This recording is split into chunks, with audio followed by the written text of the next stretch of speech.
The new guilty plea in the Robert Mueller investigation. We have it all covered. A former top advisor to the Trump campaign. He stayed on during the transition, Rick Gates. He worked very closely with Paul Manafort, today pleading guilty. And late today, after that plea, we have just learned of new charges against Paul Manafort. We begin with ABC's chief investigative correspondent, Pierre Thomas, tonight. He's the newest face to plead guilty and now expected to cooperate with Robert Mueller. Rick Gates was Paul Manafort's close business partner, but he also had close proximity to President Trump, right there on stage at the Republican National Convention. Gates was the former deputy campaign manager for Donald Trump and stayed on after Election Day working on the transition.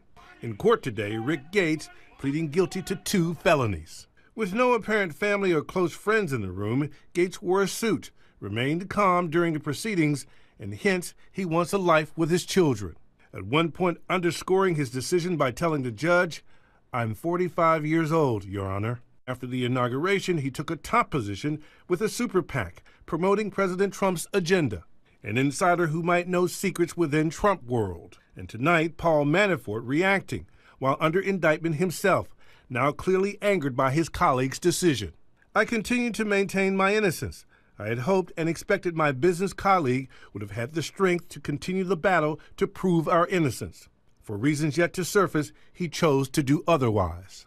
Prosecutors accused Gates and Manafort of secretly funneling $75 million into offshore accounts and then failing to pay taxes on more than $30 million of it. The special counsel's office say much of the money came from Ukrainian officials with close ties to Vladimir Putin and the Kremlin. According to investigators, Gates using the money to pay for his mortgage, children's tuition, and interior decorating. The judge refers to Gates' cooperation in the case, and the judge asking him how he pleads. Gates said, "Guilty, Your Honor," pleading guilty to engaging in a conspiracy to defraud the United States government and lying to the FBI and the special counsel's office this month about the nature of their work.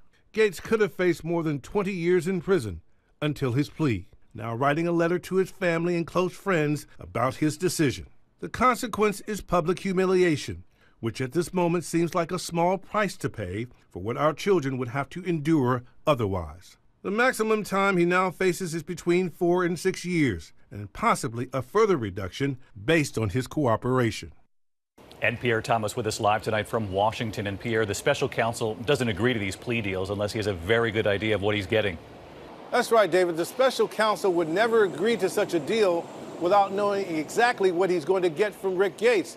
Likely not only useful information, but critical to his investigation, David. Pierre, while we have you, Rick Gates pleading guilty, as you reported. Paul Manafort, as you pointed out, not happy today. But tonight we have learned of new charges that came after this plea deal against Paul Manafort. Yeah, David, at least 2 new counts involving Manafort allegedly secretly paying European politicians to pose as independent experts on the Ukraine when they were secretly lobbying for him. David? Pierre Thomas leading us off on a Friday night. Pierre, thank you. Hi, everyone. George Stephanopoulos here. Thanks for checking out the ABC News YouTube channel. If you'd like to get more videos, show highlights, and watch live event coverage, click on the right over here to subscribe to our channel. And don't forget to download the ABC News app for breaking news alerts. Thanks for watching.